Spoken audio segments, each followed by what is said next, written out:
എനിക്കൊന്ന് കാണണം. ഞാൻ എന്തായാലും ഇപ്പൊ വീട്ടിലേക്ക് പോകുന്നുണ്ട്. ഞാൻ പോയി മഹിയോട് വരാൻ പറയാം. ആ, നീ മയക്കം വിട്ടുണർന്ന കാര്യം മഹിയെ അറിയിക്കട്ടെ. വിവരം അറിഞ്ഞ മഹി ആ നിമിഷം ഇവിടേക്ക് വരുന്ന കാര്യം എനിക്ക് ഉറപ്പുണ്ട്.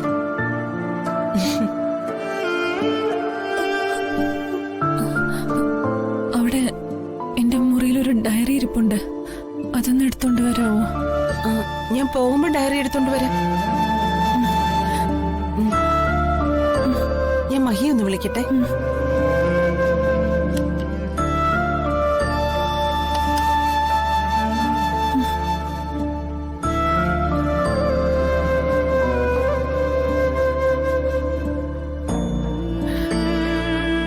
എങ്ങനെ നന്ദി പറയണമെന്ന് എനിക്കറിയില്ല.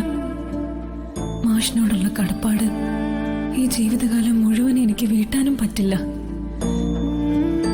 എനിക്കറിയാം എന്നെ ഇഷ്ടമാണെന്ന്. അതിനേക്കാൾ 1000 ഇരട്ടി ഇഷ്ടമാണ് എനിക്കെന്റെ മാഷിന്.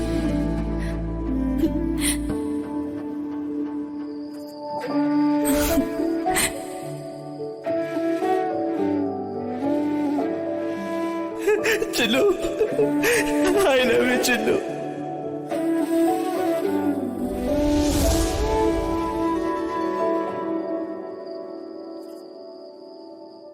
മഹി, നീ ഇതെന്തുദ്ദേശിച്ച?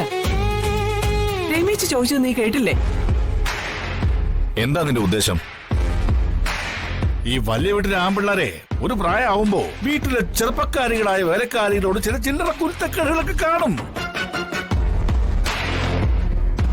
അത് ഇലയ്ക്ക് മുഴുവൻ കേടില്ലാത്ത രൂപത്തിൽ അതൊക്കെ അങ്ങ് ഒഴിവാക്കി വിടണം. നല്ല സംസ്കാരം. അമ്മാവന് അനന്തരവന് കൊടുക്കാൻ പറ്റിയ ഉപദേശം. മതി മഹി, നീ എന്റെ ചോദ്യത്തിന് മറുപടി പറഞ്ഞില്ല. നിന്റെ ഉള്ളിലിരിപ്പ് എനിക്കറിയണം.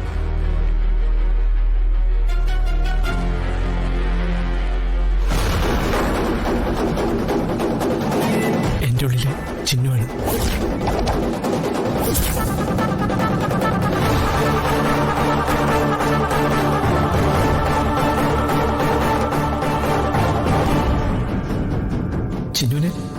ചിന്നുവിനെ എനിക്കിഷ്ടം.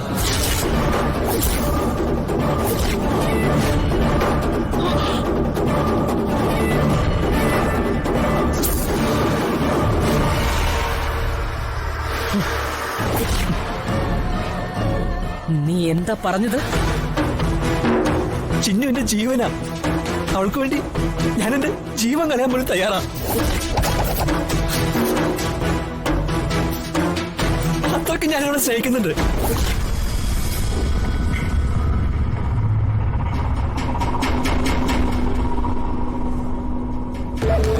മഹി, ചിന്നു ഈ വീട്ടിലെ വേലക്കാരിയാ, അത് നീ മറക്കരുത്.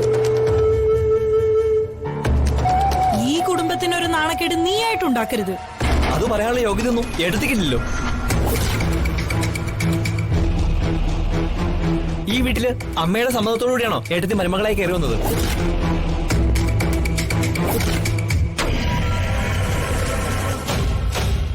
ഈ വീട്ടിലെ വേലക്കാരിയും എന്റെ ഭാര്യയും ഒരേ തട്ടിലിട്ട് തൂക്കുവാണോ നീ?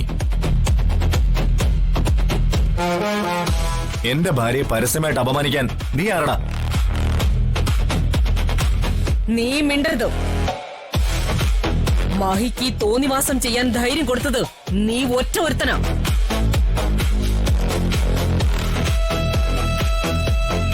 നീ തെളിച്ച വഴിയിലൂടെയാ ഇവനിപ്പം മുന്നോട്ട് നീങ്ങാൻ ശ്രമിക്കുന്നത്. നീ എന്നെ ചതിച്ചു, പക്ഷേ ഇവൻ എന്നെ ചതിക്കാൻ ഞാൻ അനുവദിക്കില്ല.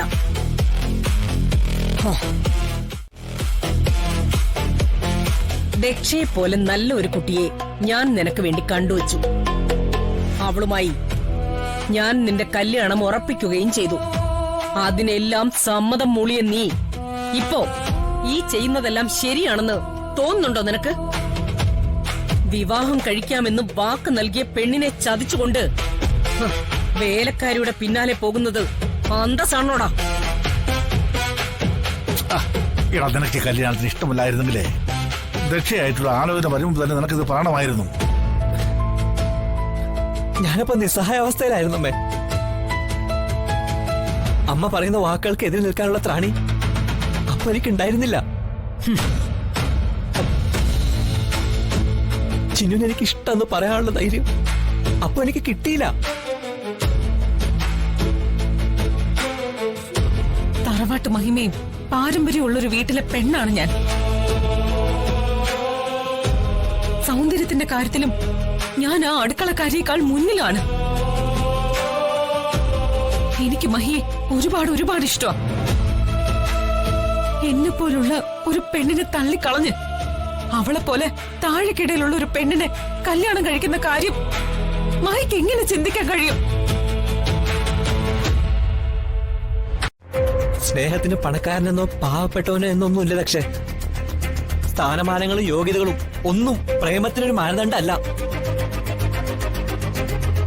ചിന്നു ആദ്യമായിട്ട് ഈ വീട്ടിലേക്ക് കയറി വന്നപ്പോ തന്നെ എനിക്ക് അവളെ ഇഷ്ടപ്പെട്ടതാ. മഹി, നീ ആരോടാണ് സംസാരിക്കുന്നതെന്ന് നിനക്ക് വല്ല ബോധമുണ്ടോ?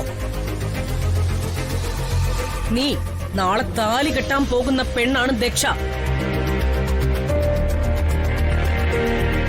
അവളോടാ നീ വേലക്കാരിയുടെ മേന്മകൾ പറയുന്നത്. അമ്മേ, അമ്മയോടും ദക്ഷയോടുമായിട്ട് ഞാൻ പറയോ, ഇവിടെ ചിന്നുണ്ടായിരുന്ന ഓരോ ദിവസവും അവളിലെ ഗുണങ്ങളും അവളിലെ നന്മയും അവളിലെ നിഷ്കളങ്കതയും ഞാൻ കണ്ടുകൊണ്ടിരിക്കുകയായിരുന്നു. അങ്ങനെ ഓരോ ദിവസവും അവളെന്റെ മനസ്സിൽ നിറയുകയായിരുന്നു. അവളുടെ സ്ഥാനത്ത് മറ്റൊരു പെണ്ണിനെ എനിക്ക് കാണാൻ സാധിക്കില്ല അമ്മേ.